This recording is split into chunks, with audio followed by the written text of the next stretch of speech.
बिस्मिल्लाहिर्रहमानिर्रहीम। नाज़रीन किराम, खलीफा हारून रशीद का दौर था। मदारस सरकारी स्कूल उजाड़ होने लगे। मदारसों मुअल्लम की तरफ अवाम का रुझान कम से कम होता जा रहा है। काजी साहब ने कहा, अगले साल जवाब दूंगा। खलीफा तड़प कर बोले, सवाल अभी और जवाब साल बाद।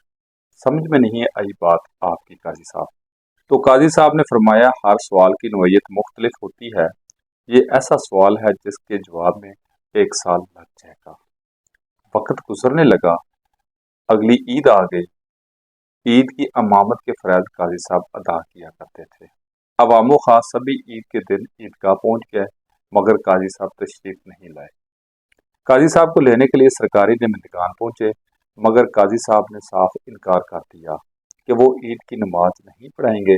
निमिंदगान के असरार और मिन्नत समाजत पर काजी साहब मान तो गए, लेकिन शर्त ये रखी कि मैं पालकी में बैठ कर जाऊंगा और वो पालकी खलीफा वक्त उठाएगा। निमिंदगान शिश्तो हैरान रह गए कि ये कैसा गैर मकबूल मुतालबा है, मगर काजी साहब अपनी बात पर डटे रहे। मजबूर खलीफा को इतला दी गई। खलीफा इल्मो उलमा दोस्त इंसान थे, खुद चलकर आ गए। काजी साहब तशरीफ लाए।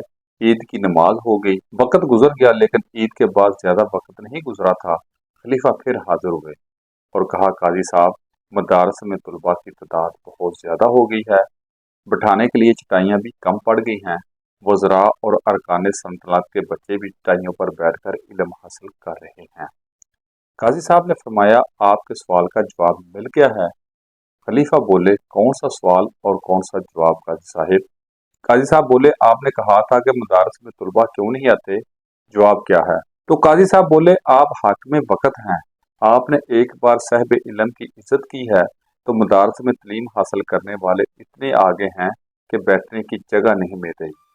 अगर इसी तरह अरबाब इल्मो फजल की तकरीर करोगे, सभी ही इल्म की तरफ आएंगे। इस वाक़े के बरअक्स मेरे मुल्क बागदाद पाकिस्तान में हीरो तो खलंडरे यानी खिलाड़ी होते हैं, या फिर फिल्मी अदाकार जिन्हें अच्छे वक्तों में कंजर कहा जाता था।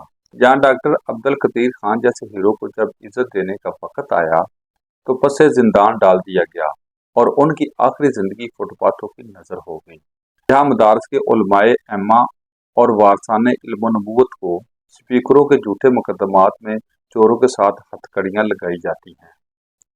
स्कूलों कॉलेज के असातिज़ा को इनके शिगिर्दों यानी पुलिस वालों के हाथों रुस्वा किया जाता है। हक मांगने पर लाठी चार्ज किया जाता है और बाशो बदमाशों से बदतर सलूक किया जाता है। आज तक किसी तालिब इल्म को इंटरनेशनल अवार्ड हासिल करने पर कोई शाही प्रोटोकॉल नहीं दिया गया। करोड़ों रुपए की बरसात एक नेजा फेंकने वाले पर कर दी गई और फुल शाही प्रोटोकॉल दिया जाता है। हमें इस बात पर इतराज नहीं, ये भी हमारे लिए बाइसे फख्र हैं, लेकिन अरबाब इख्तियार की कमजोरी पर रोना आता है।